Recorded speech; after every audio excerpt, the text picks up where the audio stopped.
पांडवों के स्वर्गारोहण की कथा। महाभारत से संबंधित पिछले लेख में हमने आपको बताया था कि कैसे श्री कृष्ण सहित पूरे यदुवंश का नाश हो जाता है तथा साथ ही द्वारका नगरी भी समुद्र में डूब जाती है। आज के लेख में हम आपको उसके आगे की कहानी बताएंगे, जो कि पांडवों के स्वर्गारोहण के बारे में। श्री कृष्ण सहित पूरे यदुवंशियों के मारे जाने से दुखी पांडव भी परलोक जाने का निश्चय करते हैं और इस क्रम में पांचों पांडव और द्रौपदी स्वर्ग पहुंचते हैं। जहां द्रौपदी, भीम, अर्जुन, सहदेव और नकुल शरीर को त्याग कर स्वर्ग पहुंचते हैं, वही युधिष्ठिर सशरीर स्वर्ग पहुंचते हैं। हालांकि उन्हें अपनी एक गलती के कारण कुछ समय नरक में भी बिताना पड़ता है।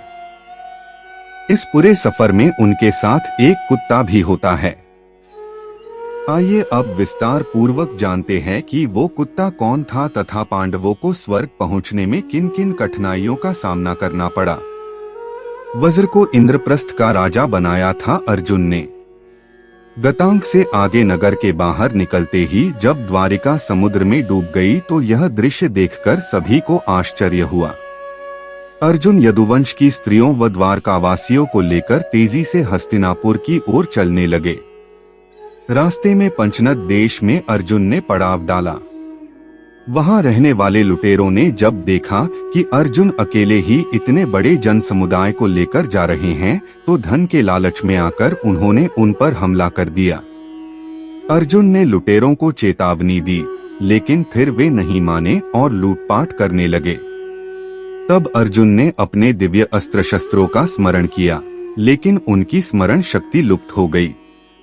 अर्जुन ने देखा कि कुछ ही देर में उनकी तरकश के सभी बाण भी समाप्त हो गए।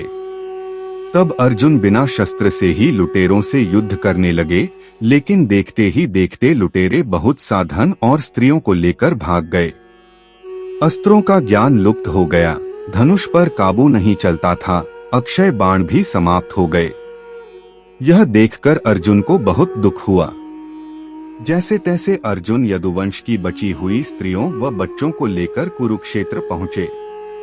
यहां आकर अर्जुन ने वज्र, श्री कृष्ण का पोता, को इंद्रप्रस्थ का राजा बना दिया। रुक्मिणी, शैब्या, हेमवती तथा जाम्बवंती आदि रानियां अग्नि में प्रवेश कर गईं, शेष वन में तपस्या के लिए चली गईं।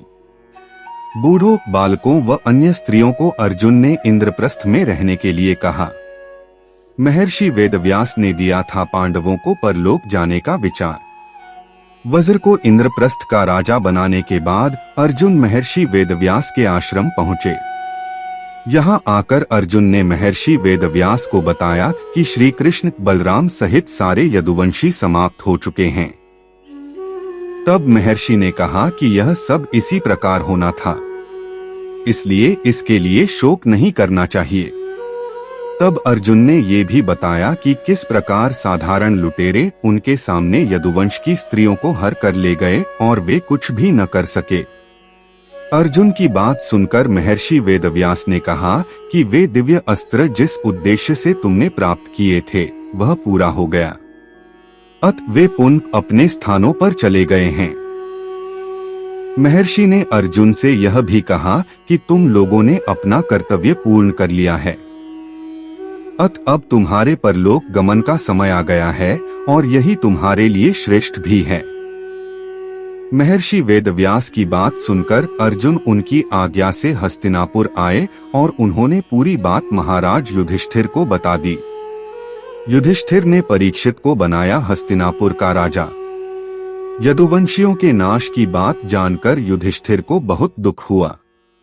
महर्षि वेदव्यास की बात मानकर द्रौपदी सहित पांडवों ने राजपाट त्याग कर परलोक जाने का निश्चय किया। युधिष्ठिर ने युयुत्सु को बुलाकर उसे संपूर्ण राज्य की देखभाल का भार सौंप दिया और परीक्षित का राज्याभिषेक कर दिया। युधिष्ठिर ने सुभद्रा से कहा कि आज से परीक्षित हस्तिनापुर का तथा वज्र इंद्रप्रस्थ का राजा है। अत तुम इन दोनों पर समान रूप से स्नेह रखना। इसके बाद पांडवों ने अपने मामा वसुदेव व श्री कृष्ण तथा बलराम आदि का विधिवत तर्पण व श्राद्ध किया। इसके बाद पांडवों व द्रौपदी ने साधुओं के वस्त्र धारण किए और स्वर्ग जाने के लिए निकल पड़े। पांडवों के साथ साथ एक कुत्ता भी चलने लगा। अनेक तीर्थों, नदियों व समुद्रों की यात्रा करते करते पांडव आगे बढ़े लगे। पांडव चलते चलते लाल सागर तक आ गए। अर्जुन ने लोभवश अपना गांडीव धनुष व अक्षय तरकशों का त्याग नहीं किया था। तभी वहां अग्निदेव उपस्थित हुए और उन्होंने अर्जुन से गांडीव धनुष और अक्षय तरकशों का त्याग करने के लिए कहा। अर्जुन ने ऐसा ही किया। पांडवों ने पृथ्वी की परिक्रमा पूरी करने की इच्छा से उत्तर दिशा की ओर यात्रा की। सबसे पहले द्रौपदी गिरी थी स्वर्ग जाने के रास्ते में। यात्रा करते करते पांडव हिमालय तक पहुंच गए। हिमालय लांघकर पांडव आगे बढ़े तो उन्हें बालू का समुद्र दिखाई पड़ा। इसके बाद उन्होंने सुमेरु पर्वत के दर्शन किए। पांचों पांडव, द्रौपदी तथा वह कुत्ता तेजी से आगे चलने लगे। तभी द्रौपदी लड़खड़ाकर गिर पड़ी। द्रौपदी को गिरा देख भीम ने युधिष्ठिर से कहा कि द्रौपदी ने कभी कोई पाप नहीं किया, तो फिर क्या कारण है कि वह नीचे गिर पड़ी। युधिष्ठिर ने कहा कि द्रौपदी हम सभी में अर्जुन को अधिक प्रेम करती थी, इसलिए उसके साथ ऐसा हुआ है। ऐसा कहकर युधिष्ठिर द्रौपदी को देखे बिना ही आगे बढ़ गए। थोड़ी देर बाद सहदेव भी गिर पड़े। भीमसेन ने सहदेव के गिरने का कारण पूछा तो युधिष्ठिर ने बताया कि सहदेव किसी को अपने जैसा विद्वान नहीं समझता था, इसी दोष के कारण इसे आज गिरना पड़ा है। कुछ देर बाद नकुल भी गिर पड़े। भीम के पूछने पर युधिष्ठिर ने बताया कि नकुल को अपने रूप पर बहुत अभिमान था, इसलिए आज इसकी यह गति हुई है। थोड़ी देर बाद अर्जुन भी गिर पड़े। युधिष्ठिर ने भीमसेन को बताया कि अर्जुन को अपने पराक्रम पर अभिमान था। अर्जुन ने कहा था कि मैं एक ही दिन में शत्रुओं का नाश कर दूंगा, लेकिन ऐसा कर नहीं पाए। अपने अभिमान के कारण ही अर्जुन की आज यह हालत हुई है। ऐसा कहकर युधिष्ठिर आगे बढ़ गए। थोड़ी आगे चलने पर भीम भी गिर गए। जब भीम ने युधिष्ठिर से इसका कारण तो उन्होंने बताया कि तुम खाते बहुत थे और अपने बल का झूठा प्रदर्शन करते थे, इसलिए तुम्हें आज भूमि पर गिरना पड़ा है। यह कहकर युधिष्ठिर आगे चल दिए। केवल वह कुत्ता ही उनके साथ चलता रहा। कुत्ते को अपने साथ स्वर्ग ले जाना चाहते थे युधिष्ठिर। युधिष्ठिर कुछ ही दूर चले थे कि उन्हें स्वर्ग ले जाने के लिए स्वयं देवराज इंद्र अपना रथ लेकर आ गए।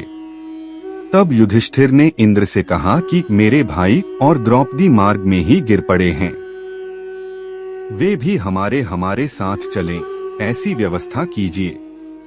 तब इंद्र ने कहा कि वे सभी पहले ही स्वर्ग पहुंच चुके हैं। वे शरीर त्याग कर स्वर्ग पहुंचे हैं और आप सशरीर स्वर्ग में जाएंगे। इंद्र की बात सुनकर युधिष्ठिर ने कहा कि यह कुत्ता मेरा परम भक्त है, इसलिए इसे भी मेरे साथ स्वर्ग जाने की आज्ञा दीजिए। लेकिन इंद्र ने ऐसा करने से मना कर दिया। काफी देर समझाने पर भी जब युधिष्ठिर बिना कुत्ते के स्वर्ग जाने के लिए नहीं माने तो कुत्ते के रूप में यमराज अपने वास्तविक स्वरूप में आ गए। वह कुत्ता वास्तव में यमराज ही थे। युधिष्ठिर को अपने धर्म में स्थित देखकर यमराज बहुत प्रसन्न हुए। इसके बाद देवराज इंद्र युधिष्ठिर को अपने रथ में बैठाकर स्वर्ग ले गए।